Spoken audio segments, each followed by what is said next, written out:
and welcome back to my channel and another Brutus Monroe Design Team project. Today we're going to be playing with glitter glaze and stencils. This is the card that we are creating. Let's jump into the products that I'm using. I do have the Birthday Bear stamp set. This is an adorable stamp set with tons of little bears and a rabbit and some beautiful little sentiments. I have the Downpour stencil. Brutus Monroe has some amazing stencils if you have not checked them out. I also have a Slimline Sentiment Die. Let me tell you, this is a huge bang for your buck. All of the products I'm using will be linked in the description box below. This is one I would highly recommend you checking out. I have the card stock that I did cut out for my background, several Distress Oxides, glitter glaze. This is Periwinkle and silver, and then I'm using Chroma Mist in cobalt blue and white, but I will also bring in a little bit of the leaf green. So for my project, that is an 8 1/4 by 3 1/4 inch card panel. As I said, I did use the largest die from the Slimline Sentiment Die set. If you have not signed up for emails from Brutus Monroe, let me tell you, he has some of, Christopher is the owner, so I always refer to him as he, but Brutus is really the dog. But Christopher has some amazing sales all the time. In fact, he just had aqua pigment at 70% off, which is crazy. And I was able to pick up this particular die set for free with my order. And this is a die that is jam-packed with sentiments. So it comes with shadow dies, and then it also comes with the words. There are several there, and I love this set. I have started with my faded jeans at the top, and I also added the Chipped Sapphire, I believe, at the bottom, and now we're blending in the Blueprint Sketch. I am going to get a beautiful blend with these Distress Oxides, and I will bring in the tool that I used to blend the faded jeans right here. I'm not adding any ink to it, but that's just going to help me get a nice gradient between the three colors. I love these three colors together. I thought that I would stick with the blue because I wanted to create my own glitter paper today, and I wanted to use the beautiful Periwinkle glitter glaze from Brutus Monroe to do that. First, I'm going to bring in my splat box. You know I love my splatters. Happy day for me. My whatever was happening with my Distress sprayer, it fixed itself because I was able to half press this and get those large water splatters, and I did use my microfiber cloth to pick up any of the ink. I have that beautiful cobalt blue Chroma Mist. This is a gorgeous color. I'm using the nozzle to do some ink splattering, and fairly new to the Brutus Monroe Chroma Mist family is the white Chroma Mist. So I'm going to bring that in once I dry. Make sure when you are doing splatters, especially with Chroma Mists or Distress, make sure that you dry in between, because that is going to set your ink so that you don't get a muddy mixture of color. If I would have went over it with the white, it really would have changed that blue significantly. So I made sure that I dried in between. That's really important. Now we're going to move on to adding the Periwinkle glitter glaze to the edges of this card panel. This card panel is 8 1/2 by 3 1/2, so my finished card is going to be an 8 1/2 by 3 1/2 inch slimline. This is going to be a layer that is going to go underneath that panel that we're building with the Distress Oxide background. So I'm going to put this on rather liberally all the way around the edges. I do clean off the edges to make sure that I don't have any chunks hanging off when it dries. I did, as I said, put this on a little bit thicker, and by doing so it did create a little bit of warpage, not too bad, but it also, I had to make sure that I let it dry just a little bit longer because it was a very thick application, because I wanted all of that beautiful glittery goodness. Brutus Monroe has some amazing mixed media products. If you haven't seen, I hope that you continue to follow me on this journey because I am having such a fun time playing with all of these products. I do have the Downpour Stencil. We talked a little bit about the Chroma Glaze and how thin the Chroma Glaze was, and that I encouraged you to use pixie spray on the back of your stencils. With the glitter glaze, it's a little bit thicker. Actually, it's much thicker. So I didn't need to use any pixie spray with this. It went on beautifully, no seepage underneath that I had to worry about. I'm going to move my stencil down just a little bit more and add a little bit more of that glitter glaze. I love the shine. You know I love my shimmer and shine, so these glazes are just right up my alley. There is a gold one as well. You know silver and gold are pretty standard colors, so these are going to be part of my Christmas designs, I'm sure.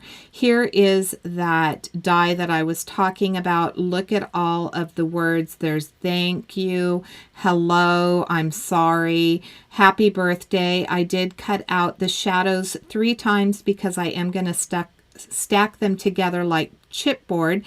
Here I'm just using single color Copic markers, and I'm creating a rainbow word that's going to say happy birthday. I believe I started off with the R27, and then most of the other caps you're going to be able to see the colors. As I said, this is very simple coloring. I just wanted a little bit of rainbow goodness on this card to add that little bit of pop to it.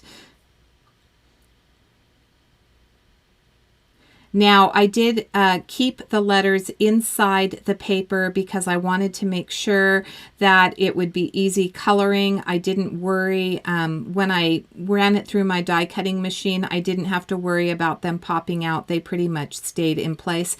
They're fairly thin, you know what I mean? So they're not real big chunky letters, and so it makes it much easier to do the coloring if you just keep them inlaid in the piece of cardstock that you use to run it through your machine. You can see my fingers trying to hold it down. I could have used a pokey tool, but you know, I just used my finger and it worked out just fine. I have added some double-sided tape to the back of this panel. It just to make sure that it stays nice and flat. I didn't want to worry about there being any bulges because of the slight warping, but I get it crooked. So my card base, as I said, is 8.5 by 3.5. I did cut the card panel to 7 by 8.5 and scored it at the 3.5 inch mark.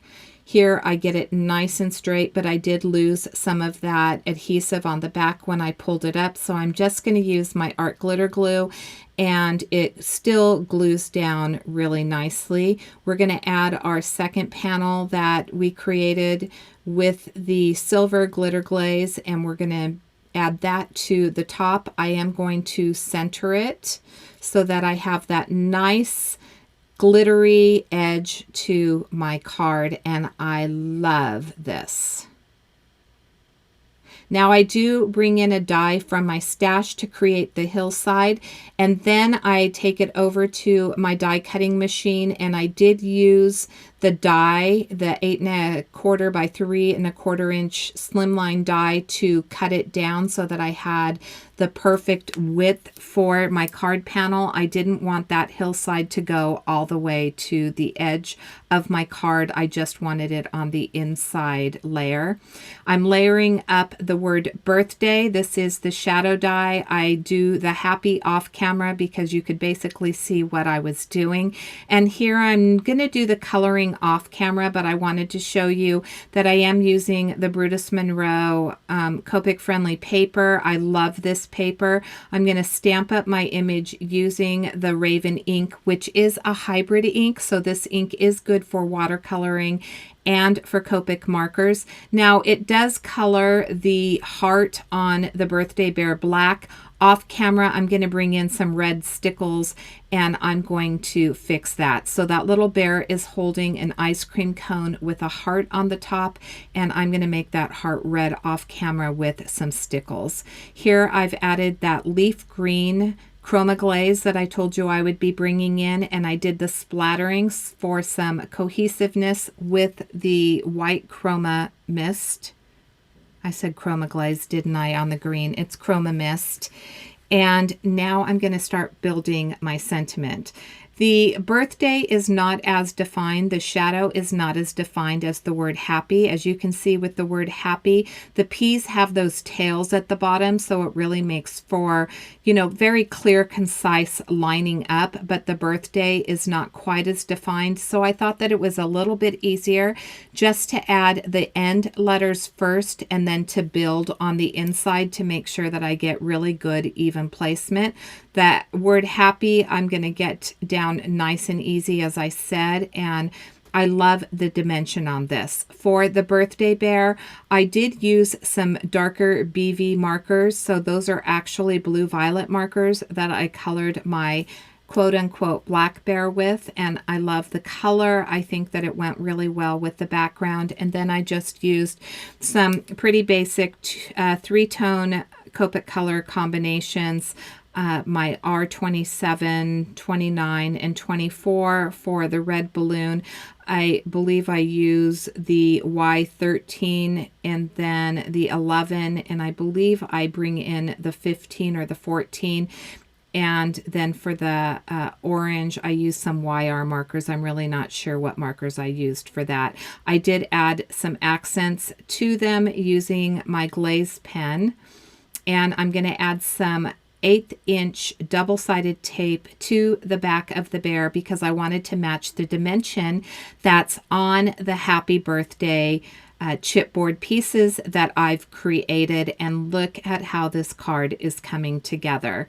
I will have, as I said, all of the links in the description box below to the products that I've used.